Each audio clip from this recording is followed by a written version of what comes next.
오늘도 하나님만 예배하는 복된 주일입니다. 오늘 우리에게 주시는 하나님의 말씀은 구약성경 신명기 6장 4절 5절 말씀입니다.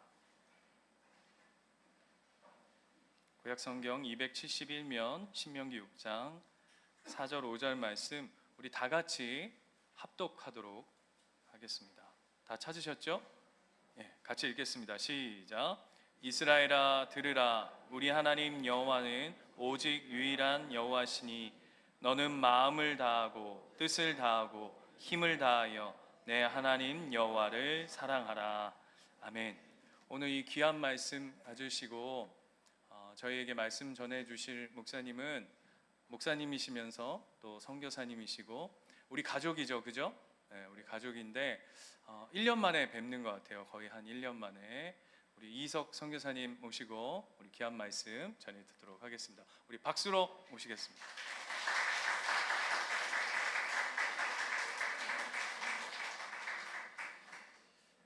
반갑습니다. 잠시 한번 기도하겠습니다. 주님, 부족한 자가 또 귀한 교회에 또 말씀 나눔의 자리에 섭니다.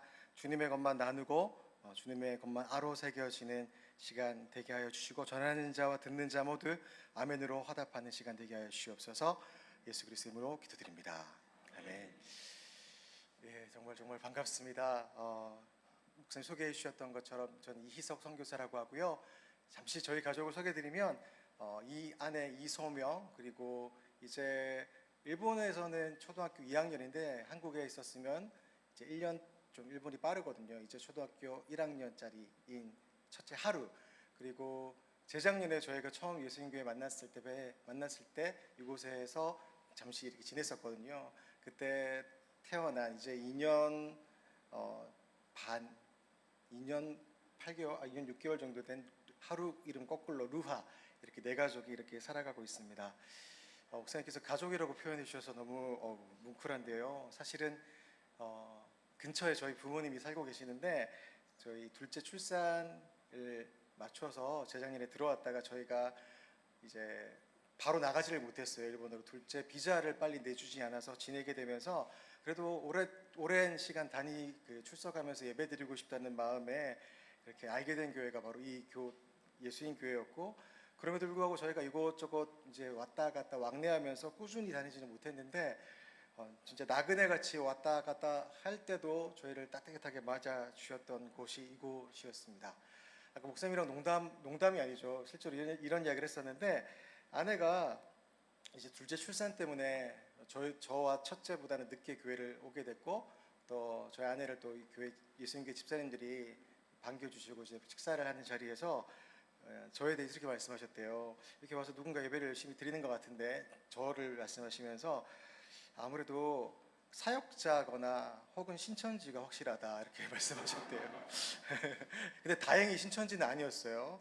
그래서 목사님이 이런 얘기를 했습니다. 신천지로 의심받았던 자가 예수님교회 후원 선교사로 된 케이스다, 이렇게 얘기를 했었는데, 짧은 시간 나그네와 같이 왕래했던 저희들을 이렇게 기쁘게 맞이해 주셨고 항상 반겨 주셨고 또 후원해 주시는 교회로, 저희는 실은 5교회가 저희를 후원하고 있는데 정말 5손가락 안에 드는 그 교회로 저희를 기억해 주셔서 감사합니다. 실은 3주 전에 저희가 한국에 도착을 했었어요. 항상 오면은 김해공항으로 와서 양산에 계시는 부모님 댁으로 가는데, 일본에서 딱 비행기 타고 출발하는데 부모님께 연락이 왔습니다. 못 온다, 대방 5차로 못 들어온다, 우리 둘 다 확진이다, 그러셔가지고 어쩔 수 없이 다른 곳으로 이렇게 지내다가 어저께 처음 부모님께 인사를 드렸어요.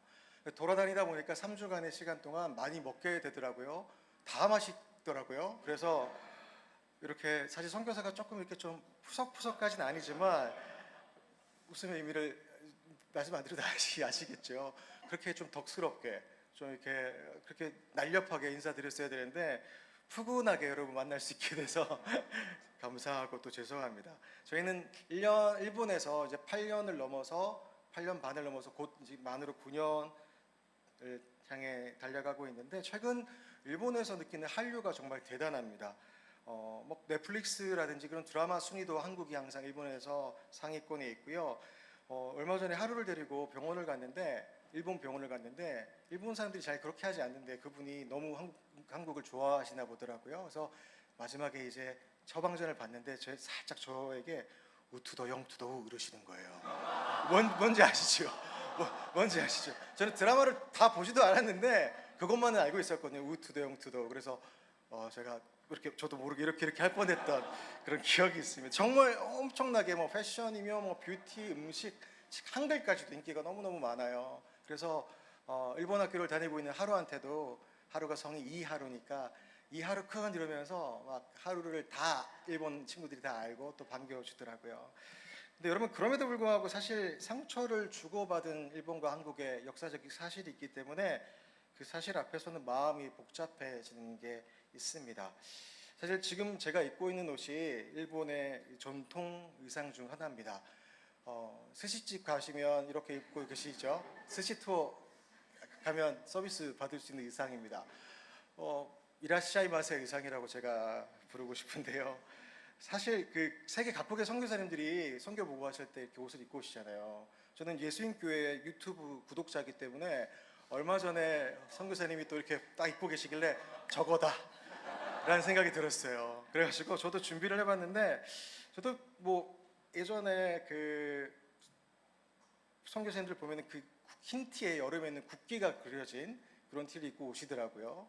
저도 그렇게 한번 해볼까 했는데 그럴 수는 없었습니다. 준비만 해봤는데요. 제가 이렇게 티셔츠를 흰 티에 이렇게 국기가 그려진 티셔츠를 이렇게 준비를 이렇게 해봤는데 오늘 아버지한테 대방호차에 계신 아버지한테 이 티를 입고 가면 어떨까요? 그랬더니 그러지 말도록 해라 라고 하시더라고요. 이유는 역시 설명드리지 않아도 아실 것 같습니다. 그런 관계 있어요. 티셔츠 하나만으로 우리가 웃었지만 사실은 씁쓸한 그런 관계 속에 있지 않습니까? 그곳에서 저는 살아가고 있습니다.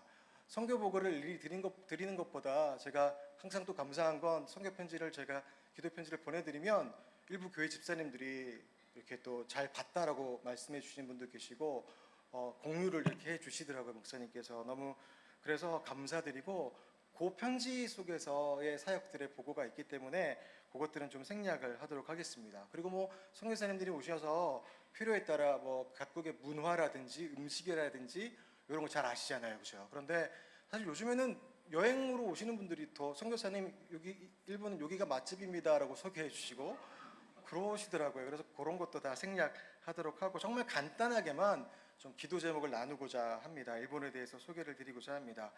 여러분 일본의 복음화가 더딘 이유 아까 우리 집사님 기도해 주시면서 1%도 채 안 된다고 하셨는데 실제로는 뭐 0.4%도 안 된다. 실제로 열심히 교회 다니시는 분들은 그보다도 소수다라고 말씀해 주세요. 일본은 모든 것이 신이 될 수 있는 나라잖아요. 800만 신의 나라라고 이야기합니다. 뭐 바다신, 뭐 불신, 온갖 눈에 보이는 것들은 신격화되어져 있는 일본이라서 실제로 일본의 전체 인구수보다 종교인 수가 더 많다고 합니다. 이건 일본 문화청의 조사 결과인데 왜냐하면 한 사람당 종교란에 두세 개를 체크하는 게 전혀 문제가 되지 않는 나라, 그것을 어색해하지 않는 나라가 일본입니다. 이런 말이 있어요. 일본은 태어날 때는 신사를 찾아가고 결혼할 때는 교회를 가고 또 죽은 후에는 절로 간다 라는 말이 있을 정도로 엄청 종교적 열심이 있습니다. 사도 바울이 아테네에서 종교심이 많도다라고 이야기했는데 지금 사도 바울이 활동하셨으면 일본을 보고는 기겁하셨을 것 같아요. 그 정도의 종교심이 많은 나라임에도 불구하고 개신교의 복음화는 개신교인의 수는 0.4% 이하. 이곳에 한 100여 명이 앉아 있다면 0.5명 정도가 믿는다고 할 수 있겠죠. 그 정도의 나라입니다. 사실은 일본은 한국보다 카톨릭 역사를 포함해서 선교 역사가 복음화의 역사가 한국보다 훨씬 긴 나라가 일본입니다. 그런데 나가사키 하면 여러분 뭐가 생각나세요? 짬뽕. 네. 계속 앞에서 선교사가 스시 이야기하고 짬뽕 여러분의 중식 메뉴를 제가 골라드리는 것 같은데 짬뽕이 유명한데 사실 맞습니다. 그런데 나가사키에 성지순례 코스가 있어요. 그게 뭐냐면 도쿠가 막부 시대에 사실 엄청난 크리스천들이 일본의 부흥의 역사라고도 이야기하는데 신자들이 막 생겨났어요. 복음을 막 받아들이기 시작했던 시대가 있었어요. 그런데 도쿠가 막부 시대에 그 사람들을 한 달 사이에 20만 명 넘게 예수님을 믿는다는 이유로, 성경을 믿는다는 이유로 그렇게 죽였던 그 순교의 역사가 있는 나라가 일본입니다. 그렇기 때문에 그때의 그 공포가 지금도 여전히 일본의 소수 기독교밖에 남아있지 않는 터가 되었다고도 이야기를 합니다. 또 한 가지만 더 복음화가 어려운 이유 여러 가지가 있겠지만 한 개만 더 말씀드리면 섬나라, 큰 섬나라로서 또 툭 떨어져 있는 지리적 위치를 가지고 있는 일본이 철저하게 자국 중심적인 사상을 가지고 있기 때문입니다. 쉽게 말씀드리면 일본은 섬나라기도 하고 일본을 원이라고 생각한다면 원 밖의 모든 것들에 대해서 좀 이렇게 워워하는 경향이 강한 나라라는 거죠. 쉽게 좀 설명드리기 위해서 한국의 씨름 그리고 일본의 스모의 사진을 제가 좀 준비해 봤는데 이렇습니다. 같은 원 안에서 경기가 펼쳐집니다. 그렇지 않습니까? 그런데 한국은 씨름을 하다가 상대방을 뭐 넘어뜨리면 이제 이기게 되고, 또 그런데 씨름을 하다가 원 밖으로 나가게 되면 경기가 어떻게 되죠? 다시 시작되죠. 다시 삿발을 잡고 일어났다 앉았다를 하는데, 일본은 쓰러뜨리는 부분도 점수에 들어가긴 하지만 결정적인 승부는 밀쳐내면서 경기가 끝납니다. 그래서 팡팡팡팡 치면서 경기가 끝나지 않습니까? 스모는 기본적으로 일본의 대부분의 전통 시합들과 어떤 문화 놀이들은요, 원을 그려놓고 원 밖으로 밀어내는 게임들을 많이 한다고 합니다. 일본인은 본능적으로 원 안에 머물려고 하고요, 또 원 안에서 유지되는 것들을 방해하는 것들에 대해서는 좀 싫어합니다. 와라는 정서가 있어요. 그게 뭐냐면 자신들이 이때까지 인식하고 있는 정서라든지 혹은 그런 생각들과 다른 행동을 하는 사람들을 배척한다는 겁니다. 일례로 이런 게 있어요. 2년 전 여름 말씀드렸던 저희 첫째 하루가 이제 유치원생이었어요. 잠시 대박 미래 유치원도 다녔었는데 신나게 다녔어요. 근데 일본에 돌아와서 이제 초등학생이 되었습니다. 그래서 학교를 가는데 일본 초등학교 학생들이 들고 다니는 가방 아시죠? 이렇게 생겼어요. 란도셀이라는 가방인데 이 가방이 참 무겁기도 하고 참 비쌉니다. 다음 사진 보시면 이제 그 무게를 쟀을 때 일반 그 직장인들이 들고 다니는 가방과 또 이 학생들이 들고 다니는 가방의 무게를 잰 사진이 있는데 한번 보시겠어요? 보시면 사진이 이제 학생들이 들고 다니는 가방 일반 란도셀이 훨씬 더 일반 직장인들의 가방보다 무겁다라고 이렇게 체크가 되기도 합니다. 과장이 아니라 실제고요. 항상 저와 아내가 학교 갔다가 또 왜 이렇게 다 들고 다니는지, 그리고 턱턱턱 메고 집에 오는 하루가 푹 처져 있는 모습들을 보면 아유, 꼭 이거 들고 다녀야 돼 라는 생각을 하게 됩니다. 근데 왜 다 들고 다니냐면요, 법적으로 정해진 건 아닌데 다 그렇게 하기 때문에 라고 합니다.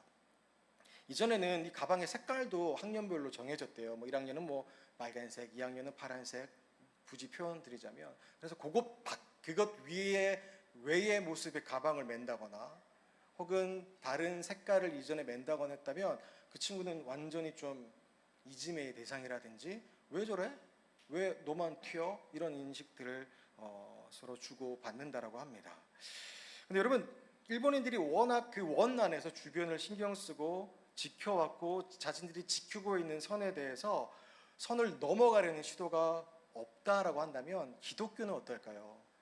정확히 말해서 복음이란 그들에게는 어떤 것이냐면 내 안에 복음이 뭡니까? 내 안에 무언가를 부수고 넘어서 들어오는 무엇, 내 결단을 통해서 선을 넘어서 쉽게 나아가는 과정이라면 일본에게는 그것이 참 너무나도 힘든 과정이라는 겁니다. 이 책 혹시 여러분 TV나 혹은 서점에서 보셨어요? 최근에 좀 많이들 읽고 보셨다는 이야기를 들었는데, 한국인들을 이 작가는 선을 넘는 한국인이라고 표현을 하고요, 일본인들을 선을 긋는 일본인이라고 표현을 하더라고요.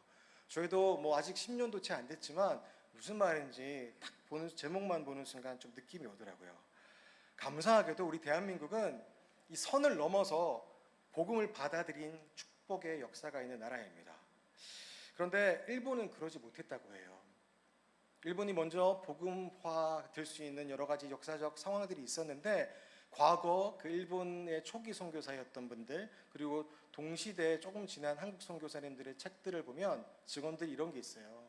양국을 오갔던 선교사님들이 이렇게 이야기를 합니다. 일본은 갔더니 하면서 소데스까 하면서 막 받아들이는 것 같은데 사실은 그러지 못하더라. 엄청 친절하게 그렇습니까? 감사합니다라고 하는데 사실은 뭔가 머리가 복잡하더라. 그런데 한국은 일 없습니다. 혹은 괜찮아요 라고 하는데 봤더니 무릎 꿇고 울고 있더라. 이 과장을 잠깐 좀 한 거지만 사실 그런 모습들이 한국에 있다라는 거예요. 한국은 변화에 대해서 좀 빠르고요. 뭔가를 받아들이는 것들에 대해서 선을 부수고 넘어가는 것, 또 선 넘어서 오는 것들에 대해서 받아들임이 일본의 정서보다 분명히 더 강하고 짙다라는 거죠. 이것은 분명히 축복인 것 같습니다. 물론 아직 일본 선교사로서 10년도 채 되지 않은 제가 알고 느끼는 것이 다가 아닐 것입니다. 그리고 일본 땅에서도요, 그럼에도 불구하고 크고 작은 영적인 변화들이 있는 것도 사실입니다. 오늘 드린 말씀은, 또 앞으로 드릴 말씀은 하나님께서 저희 가정을 통해서 작게나마 경험하게 하셨고 또 나누고 이스인 가족 식구들과 기도하게끔 하시는 내용이라고 여겨주시고 함께 기도 부탁드립니다. 일본 분들이 선을 넘어서 그 원에서 나와서 기독교인이 되기까지는 참 오래 걸려요. 실제로 교회에 등록한다고 하더라도 등록까지도 어렵지만 등록 후 세례를 받는 과정은 우리는 세례 받고 채신자 교육을 받고 자연스럽잖아요. 근데 일본은 세례를 받기까지가 너무나도 오래, 왜냐하면 새로운 시도고 새로운 선 넘음이 있기 때문에 오래 걸리는 게 사실입니다. 그런데 반면 그렇게 힘들게 복음을 받아들인 후에는요, 자신들 나름의 성실한 모습들이 있어요. 예를 들어서 주일 예배 시간이, 제가 있는 교회는 신코이와 교회인데 완전 일본 분들이 모여있는 교회입니다. 한국 분들이 한 두세 분 계세요. 그런데 그 일본 분들, 한국 분들을 포함해서 11시 예배면, 제가 이 교회를 뭐라고 하는 게 아닙니다. 11시 예배면 이미 10분 전엔 다 앉아 있으세요. 또 늦게 오잖아요. 그러면 대부분 엄청 미안해하면서 이러면서 막 들어오세요. 왜냐하면 그분들이 이미 선을 넘어서 들어온 곳이기, 선 안으로 들어온 곳이기 때문에 열심히 한다라는 그런 딱 기본적인 마인드가 있으시다는 거죠. 근데 아쉽게도요, 딱 거기까지만이라는 아쉬움이 있습니다. 좀 더 한 발 더 나아가서 주님을 알고자 하는 마음, 또 성령의 임재를 갈망하는 마음이, 죄송합니다만 일본은 많이 아직은 부족하다고 생각을 합니다. 하지만 바라고 믿는 바는 때가 되면 하나님께서 일본의 마음을 여시고 다시 한번 그 땅 가운데 부흥을 허락하실 것을 믿습니다. 그리고 일본 크리스천들의 그 성실함을 또 한국 사람들의 그 열정과 좀 믹스되게 하셔서 함께 그렇게 그리스도에게까지 자라게 하실 줄 믿습니다. 부족한 저희 가정을 위해서 기도해 주시고 함께 해주시는 예수인교회의 기도와 또 동역이 그 일들을 위한 귀한 초석이 될 줄 믿습니다. 아멘이십니까? 당황하지 마십시오. 아직 끝나지 않았습니다. 이제 시작입니다. 지금부터 그 마음 가지고요, 오늘 본문을 좀 나눴으면 좋겠는데 일본을 향한, 또 저와 여러분을 향한 마음입니다. 우리 신명기 6장 4절 5절, 제가 4절 읽고 여러분이 5절 한번 좀 큰 소리를 읽어주십시오. 하나님의 말씀입니다. 4절 제가 먼저 읽겠습니다. 이스라엘아 들으라, 우리 하나님 여호와는 오직 유일한 여호와이시니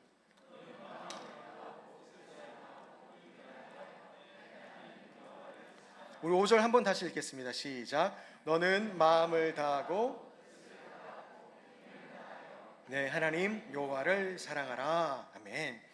이스라엘아 들으라, 이 말씀이 저는 사실 일본 사람들아 들으라, 종교심이 많은 너희야 들으라, 내가 바로 하나님이다, 내가 천지의 창조주 유일한 여호와 하나님이다 라고 말씀하신다고 생각이 들었어요. 그리고 동시에 일본의 크리스천들과 저와 여러분들에게 우리가 하나님을 그렇다면 어떻게 사랑해야 하는지, 또 어떻게 예배해야 하는지를 정확히 알려주는 말씀이 이 말씀이 아닌가라는 생각이 들었습니다.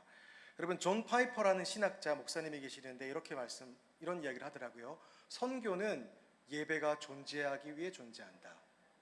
선교는 예배가 존재하기 위해 존재한다. 이게 어렵게 들릴 수 있지만 이런 말이에요. 선교는 예배가 없기 때문에 존재한다. 다시 말씀드리면 선교는 예배가 존재하기 위해 존재한다라는 뜻이죠. 어떤 뜻이냐면 선교는 선교사의 어떤 사역, 어떤 보고가 중심이 되어서는 안 되고 주가 되어서는 안 되고 누군가를 예배의 자리에 초청하고 예배가 없는 곳에 예배를 세워가는 가정이 바로 선교라는 것입니다. 여러분 동의하십니까? 동의하십니까? 오늘 말씀을 통해서 그렇다면 일본과 열방과 우리들이 선교지에 또 이곳에 어떤 예배를 세워가야 될지 주님을 사랑하는 것이 바로 예배라고 생각하는데 어떤 건지 좀 살펴봤으면 좋겠습니다. 결론적으로 말씀드리면 오늘 본문은 우리가 하나님을 사랑할 때 마음을 다해 뜻을 다해 힘을 다해 사랑하라라고 선언하고 있습니다. 다해서 사랑하라라고 하는데 뭐 알 것 같은데 하도 많이 들어봤으니까 그렇지라고 하지만 대체 좀 추상적인 것 같아라는 생각들은 해보지 않으셨어요? 오늘 본문 메시지를 이해하기 위해서는요 좀 원어 성경을 살펴볼 필요가 있습니다. 여러분 그 강단에서 말씀을 전하는 목사님들이 히브리어는요 뭐 헬라어는요라고 이렇게 드는 이유가 멋있어 보이게 하기 위해라는 거 아시죠? 그게 아니라요. 그게 아니라 정확한 의미를 함께 나누기 위해서예요. 일본 분들이 잘 이해 못하는 한국의 광고가 있어요. 그게 뭐냐면 일본에도 지금 초코파이가 들어와 있거든요. 근데 초코파이 하면 뭡니까? 정이죠. 근데 이 정을 영어로 표현하면 어떻게 되는지 아세요? 뭐 옥스퍼드 사전에는 strong feeling, 강한 감정 뭐 이런 식으로 광고가 옛날에 있었대요. 번역이 그렇게 됐대요. 뭔가 따뜻하고 깊은데 뭐라고 설명하기가 너무 어려워요. 정. 예를 들어 여러분 우리 롯데 롯데가 오리온인가요? 초코파이가 광고를 하면서 strong feeling 이러면 여러분 그게 느껴지시나요? 강한 감정 초코파이. 잘 느낌이 안 나요. 정이라는 게 있지 않습니까? 한국 그래요. 일본은 가면 여행 우리 여기 한 몇 분들은 일본 여행도 오셨고 최근에 여기 계신 분 중에 일본에 오신 분들 계시는데 일본 오면 참 친절합니다. 그죠? 너무 딱 친절하고 나이스하고 청량감이 들어요.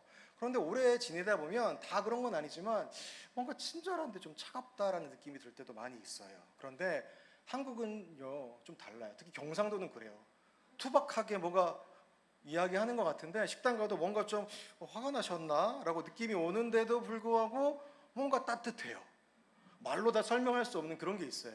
싸우는 것 같은데 알고 보면 서로를 위해서 뭔가 해주는 것.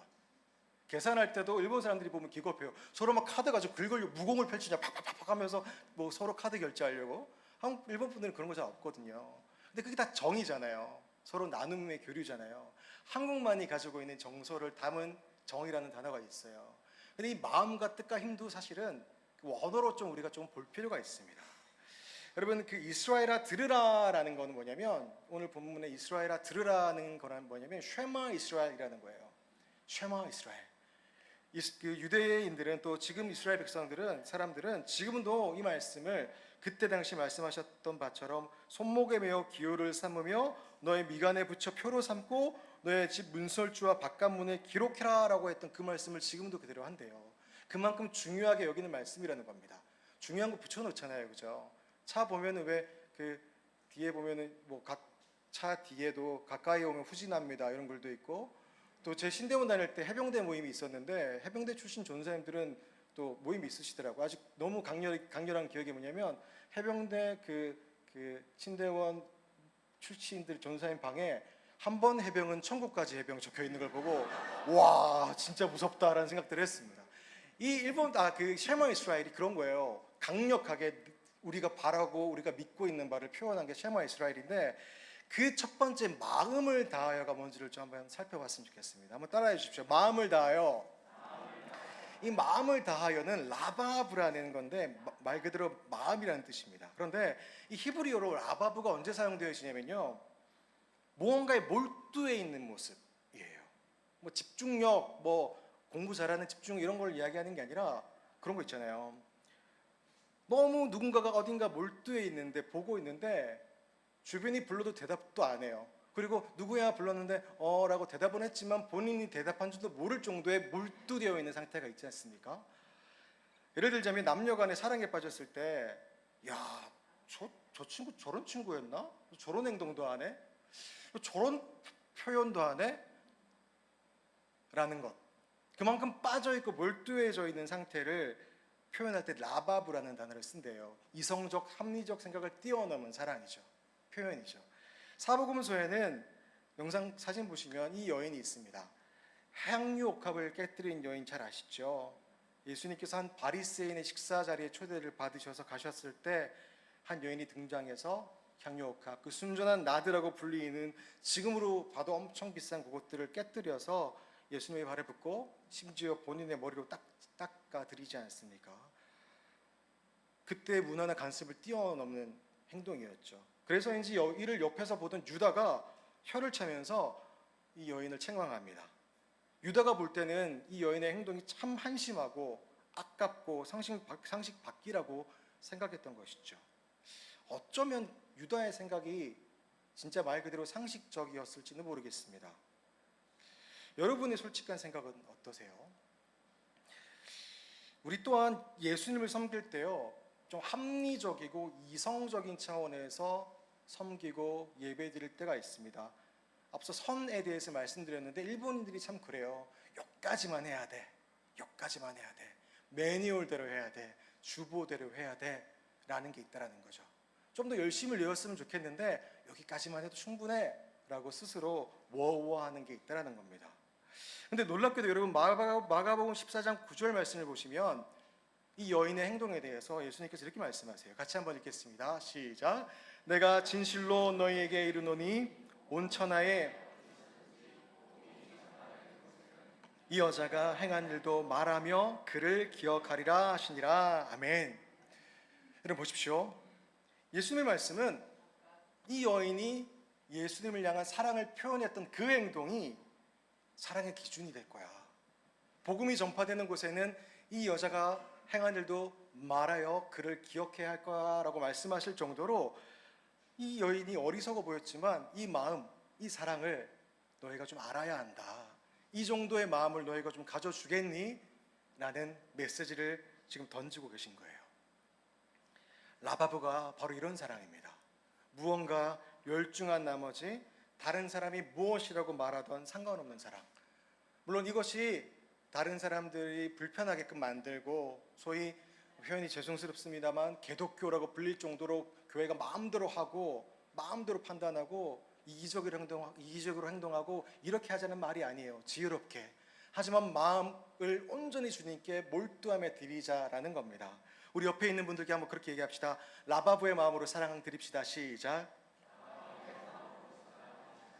라바브, 마음을 다하여가 이제 그런 겁니다.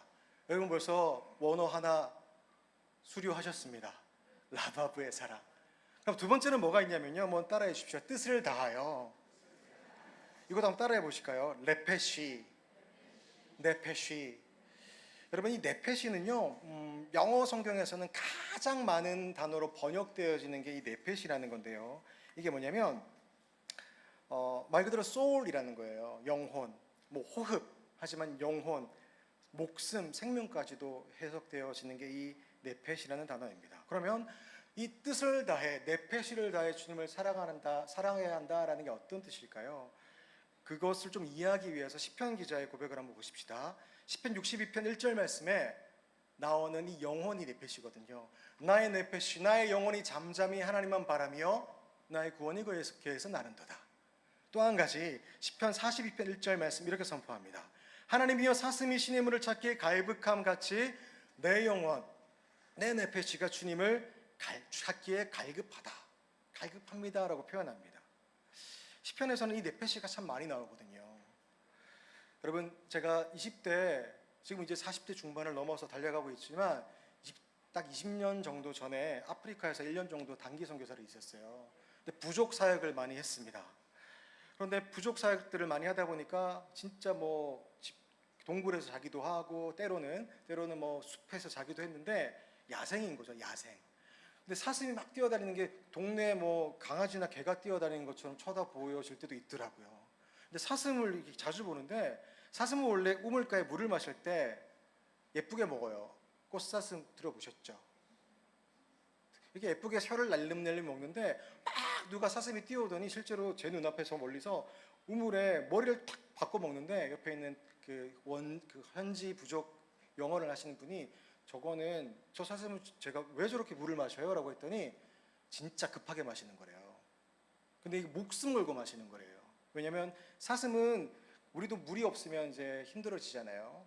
음식보다 물이 더 생명과 직결되는 문제라고 하지 않습니까? 그런데 사슴은 더 보관할 수 있는 양이 적기 때문에 물을 못 찾고 못 마시다가 급하게 빨리 먹을 때는 머리를 박는데, 야생 지역에는 이렇게 곁눈질하면서 먹지 않는 그런 동물들의 행동은 진짜 목숨을 걸고 마시는 행동이라고 하더라고요. 근데 이 말씀이 떠오르는 거예요. 사슴이 시냇물을 찾아서 머리를 목숨 걸고 박고 마시는 그 절박함을 이 시편 기자가 본 게 아닐까라는 생각이 들었어요. 여러분, 이제 좀 그 심정이 조금 이해가 가시나요? 그렇다면 그 네페시의 마음을 가지고, 그 갈급함을 가지고 여러분 주님을 사랑하고 계시나요? 저와 여러분들에게 오늘 주께서 그것을 질문하고 계십니다. 우리가 육적인 욕구에는 빨리빨리 반응하잖아요. 이미 우리 점심 메뉴 정하셨잖아요. 정하셨나요? 근데 영적인 갈급함에는 좀 속도가 많이 더딘 게 제 모습인 것 같습니다. 우리에게 사슴이 시냇물을 찾기에 갈급한 같은 심정, 그 심정으로 하나님을 찾기에 갈급해야 한다라고 주께서 말씀하십니다. 또 한 여인이 있잖아요. 수가성 우물의 사마리아 여인에게 주께서 말씀하십니다. 이 물을 먹는 자마다 다시 목마르려니와, 이 세상의 물을 마실 때는 다시 목마를 수 있겠지만 내가 주는 물을 먹는 자는 영원히 목마르지 아니하리라 라고 주께서 말씀하십니다. 매일의 삶 가운데 우리 주님의 새롭게 공급하시는 그 물을 마시고 갈급한 심정을 가지고 또 그것을 갈구하는 저와 여러분 되시기를 주의 이름으로 축원드립니다. 이제 벌써 세 번째예요. 세 번째 한번 따라해 주십시오. 힘을 다하여. 이 힘을 다하여도 한번 히브리어로 한번 이야기할까요? 메오드. 이 메오드는요, 사실은 뜻을 알고 난 뒤에 제가 참 가장 반갑고 또 눈물 났던 단어가 이 메오드예요. 왜냐하면 여러분 히브리어에 전 잘 모릅니다. 제가 신대원 다닐 때 이름이 희석이잖아요. 히브리어 희자의 돌속자라고 제가 저를 소개할 정도로, 그 정도로 히브리어에 약했어요. 정말 잘 못했어요. 그랬는데 이 단어는 기억할 수밖에 없더라고요. 왜냐하면 메오드는 합성어인데, 메라는 단어가 뭐냐면, 여러분 영어로 EST가 붙으면 뭐죠? 갑자기 제가 무슨 일타 강사가 된 것 같네요. EST 뭔지 기억나시나요, 여러분? 예, 맞아요. 강조할 때 EST가 붙지 않습니까? 오드를 강조한 단어가 메오드라는 거예요. 여기까지만 딱 기억해 주십시오. 근데 이 오드라는 단어가 사실 영어로 우드라는 단어가 여기서 나왔대요. 우드. 뭔가 발음이 비슷하죠라고 말하려고 하는데 분명히 다르네요. 오드, 우드. 목사님들이 안 같은 걸 갖다고 우기는 경우가 있는데 그러지 않도록 하겠습니다. 오드, 우드 달라요. 그런데 사실상 이 오드라는 단어가 우드에서 파생되어져 나왔다고 합니다. 이 오드라는 단어가 그런데 히브리어로 언제 주로 사용되어지냐면, 나무를 모아서 이렇게 큰 불을 만들잖아요. 캠프파이어 같은 거 할 때 불을 만들어요. 불이 막 타요. 그런데 시간이 지나면 이 불은 결국 꺼지게 되지 않습니까? 근데 그때 나무가 타고 남은 그 불씨들을 긁어 모아 바로 이런 거 모아둔 것이 바로 히브리어로 오드라는 단어라고 합니다. 영어 사전을 보니까 이 우드라는 영어 단어가 타동사로 사용되어질 때는 장작을 지피다라는 의미로도 사용되어진다고 하더라고요. 그렇다면 최상의 불씨? 최상의 재? 이렇게만 말하면 좀 이해가 어렵습니다. 그런데 이 단어를요, 우리가 이렇게 좀 접근해서 생각할 필요가 있습니다. 우리가 사실요, 신앙생활 하다가 쭉 다운될 때가 있습니다. 항상 막 뜨겁게 주님을 찬양하고 하면 좋겠지만 뭔가 영적으로 다운될 때가 있어요. 이거 왜 이러시죠? 저만 그런가요? 솔직히 다행입니다. 있습니다. 선교지에서 제 모습을 보면 그렇더라고요. 축 처져 있을 때가 있어요. 그래서 때로는 아내랑 한국에서 이 못난 선교사만이 할 수 있는 고백인데, 한국에서 받은 은혜를 꾸역꾸역 넣어놨다가 그걸 하나하나 꺼내 쓰다가 이제는 좀 다 소진된 것 같아 라는 이야기를 할 때가 있는데, 그럴 때가 있어요. 롤러코스터와 같이 오르락 내리락 할 때가 있어요. 근데 그때 교회 가면 목사님들이 또 주변 분들이 막 이야기합니다. 힘을 다해 주님을 사랑합시다 라고 합니다. 그 찬양 속에서 왜 이렇게 부담스러운 게 많아요? 그런 거 있잖아요. 나는 축 처져 있는데 교회는 오긴 왔어요. 그런데 뭐 내 구주 예수를 더욱 사랑, 또 더 사랑해야 되나? 온 밤 다해 사랑합니다. 또 다 해야 되나? 왜 이렇게 가사가 못됐어요? 다 해래요. 내 모양 이 모양 이 꼴인데, 물론 한때는 그 찬양만 들어도, 전주만 들어도 눈물이 나왔는데 지금 내 모습을 보니까 안 그러거든요. 축 처져 있거든요. 꺼져 있는 것 같거든요. 그런데 그것은 다해라는 단어를 좀 우리가 오해했기 때문에 생겨나는 감정이라고 오늘 나누고 싶습니다. 다시 메오드라는 단어로 돌아가 보면, 메오드는요, 아까 그림 보여주셨지만 불씨들을 모으는 거라고 말씀을 드렸어요. 이게 무슨 말씀을 드리고 싶냐면, 우리 자꾸만 신앙의 침체기에 있을 때가 있어요. 그럴 때는 어떠냐면, 우리 좀 더 회복되면 교회 가야지, 조금 더 내가 안정되면, 조금 더 내가 지금 다운돼 있으니까 조금 더 내가 바로 서면 교회 가야지, 그때 좀 하나님께 나아가야지. 한편으로는 착하셔서 그래요. 면목 없으니까 지금은 아니야 라는 생각이 내 안에, 우리 안에 있는 거예요. 근데 그게 우리들의 좀 습성이라는 겁니다.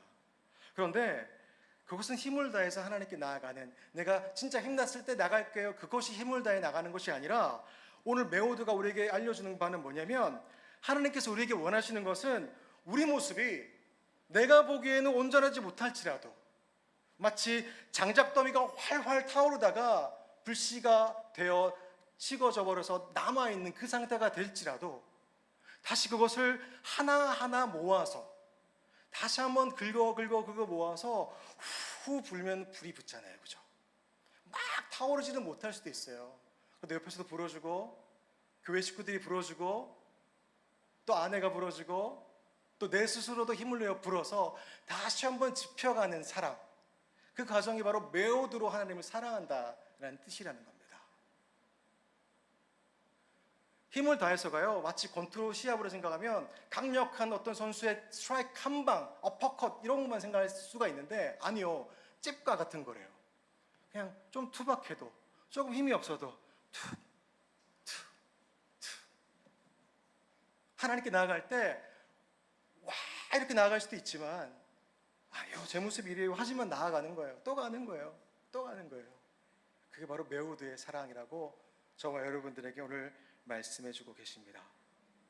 하나님은요, 바로 이와 같은 사랑을 저와 여러분들에게 원하시는 겁니다.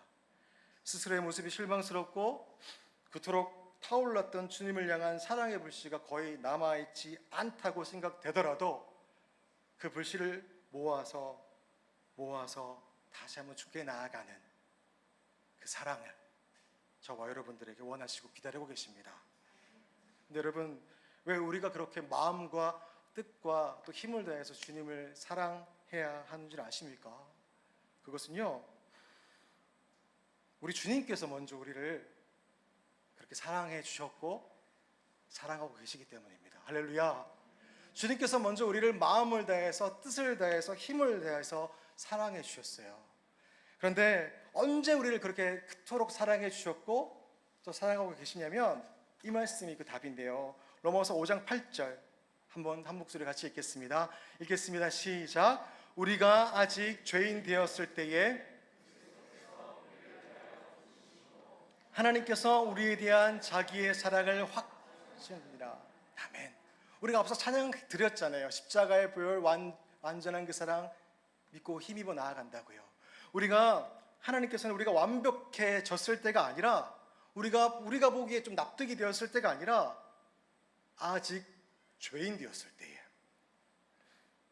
우리가 준비되었을 때가 아니라 지금 모습 그대로 아직 죄인 되었을 때에 십자가의 아들을 내어주시기까지 하시면서 우리를 향한 하나님의 사랑을 심지어 확증하셨습니다. 할렐루야. 하나님께서 먼저 우리를 사랑해 주셨고, 먼저 선을 넘어서 다가와 주셨고, 아니요, 선 따위는 다 부셔버려 주셨고, 지금도 최고의 사랑으로 우리를 그토록 사랑하고 계신다는 거예요. 그렇다면 이제 우리들도 그 쉐마의 마음으로 주님께 나아가야 하지 않겠습니까? 그 마음으로 주님을 더 사랑해야 하지 않겠습니까? 신명기 6장 4절에서 5절 말씀, 그것들을 분명히 오늘 저와 여러분들에게 알려주고 계세요.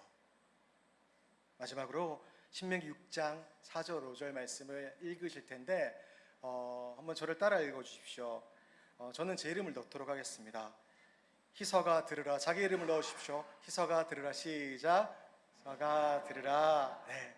그럼 말씀하시면서 이렇게 말씀하세요. 같이 읽겠습니다. 지금 보시는 말씀, 마음, 뜻과 힘의 단어를, 의미를 생각하시면서 가슴에 우리 공동체에 아로 새깁시다. 읽겠습니다. 시작. 너는 마음을 다하고 뜻을 다하고 힘을 다하여 내 하나님 여호와를 사랑하라. 아멘. 마음을 다해서 라바브, 하나님을 향한 어리석어 보이기까지 하는 그 열중함, 몰두함으로, 뜻을 다해서 네페시, 하나님을 향한 갈증과 목마름으로, 힘을 다해서 메오드, 비록 온전하게 느껴지지는 않지만 다 표현 못해도 나름의 최선으로 주님께 나아가는, 주님을 사랑하는 저와 여러분 모두 되시기를 주의 이름으로 축원드립니다.